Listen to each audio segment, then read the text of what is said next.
Pinag-uusapan ang libel case ni Richard Gutierrez laban sa Philippine Entertainment Portal o PEP. Kaugnay po ito ng paglabas ng isang article sa PEP website tungkol sa umano'y pag-aaway ni Richard at ni Michael Flores. Makikika kay Lar Santiago. 25 million peso libel case ang isinampa ni Richard Gutierrez laban sa Philippine Entertainment Portal o PEP. Nagugat ito sa artikulo ng PEP na nagkaroon ng alitan si Richard at Michael Flores sa parking lot ng venue ng birthday party ni Direk Mark Reyes noong March 29 na nauwi raw sa tutukan ng baril. Itinatanggi ito ni Richard. Maraming mga artista ang nabibiktima ng ganitong klaseng false journalism and nagkataon lang na nangyari sa akin at nakakalungkot na kailangan mangyari ito. Pero we just want to get to the bottom of this and we want to find out the truth kung sinong taong nasa likod nito.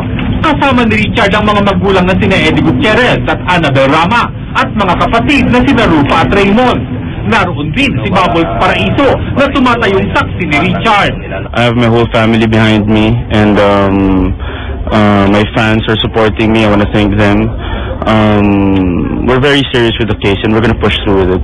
Hindi tanggap ni Richard ang apology ng PEP. Apologizing for the wrong reason. It wasn't a retraction. We were asking for a retraction. We gave them a chance actually to retract and they didn't do it.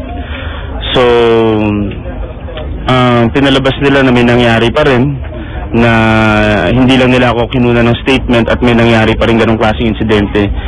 Tinawagan ng GMA News si PEP Editor-in-Chief Joan Maglipon para hinga ng reaksyon, pero magsasalita lang daw sila kapag nabasa na nila ang affidavit ni Richard. Lar Santiago, nakatutok, 24 oras.